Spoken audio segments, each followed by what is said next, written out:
বিশ্বকাপ শুরু হতে ২ মাসের কম সময় বাকি। এমন সময়ে কোনো দলই নিজেদের কোনো খেলোয়াড়ের চোটের খবর শুনতে চায় না। আর্জেন্টিনার দুর্ভাগ্য, তাদের ৩ জন গুরুত্বপূর্ণ খেলোয়াড় চোটে পড়েছেন।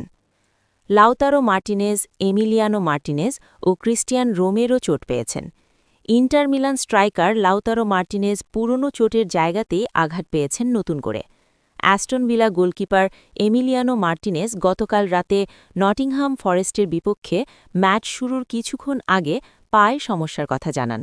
এ কারণে ম্যাচে আর খেলতে পারেননি।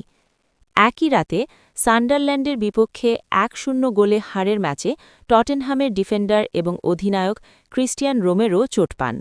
সান্ডারল্যান্ডের মাঠে নির্ধারিত সময় শেষ হওয়ার ২৫ মিনিট আগে প্রতিপক্ষ স্ট্রাইকার ব্রায়ান ব্রবির ধাক্কায় টটেনহ্যামের গোলকিপার আন্তোনিন কিনস্কির উপর গিয়ে পড়েন রোমেরো।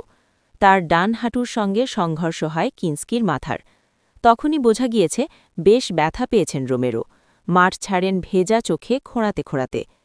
২০২২ বিশ্বকাপ জয়ী রোমেরো আর্জেন্টিনা দলের গুরুত্বপূর্ণ খেলোয়াড়। দুর্ঘটনা থেকে পাওয়া এই চোটে তাকে কতদিন মাঠের বাইরে থাকতে হবে তা এখনও নিশ্চিত নয়। পরীক্ষা নিরীক্ষার পর তা বলা যাবে। ম্যাচ শেষে টটেনহ্যামের কোচ রবার্তো ডে জার্বি বলেন, আগামী কয়েকদিন আমাদের পরিস্থিতি পর্যবেক্ষণ করতে হবে। আশা করি চোট খুব বেশি গুরুতর নয়, কারণ সে আমাদের জন্য অত্যন্ত গুরুত্বপূর্ণ খেলোয়াড়। মৌসুমের বাকি ম্যাচগুলো এবং আমাদের লক্ষ্য অর্জনে তাকে খুব প্রয়োজন। অ্যাস্টন ভিলার গোলকিপার মার্তিনেজ মৌসুম জুড়েই কাফ মাসেলের চোটে ভুগছেন। নটিংহামে ম্যাচ শুরুর আগে ওয়ার্ম আপের সময় সেই চোট আবারও মাথাচাড়া দিয়ে ওঠে। খেলা শুরুর মাত্র ২০ মিনিট আগে কোচিং স্টাফদের কাছে খেলতে অপারগতার কথা জানান মার্টিনেজ। চলতি মৌসুমে এ নিয়ে তৃতীয়বার ম্যাচ শুরুর ঠিক আগ মুহূর্তে ছিটকে গেলেন তিনি।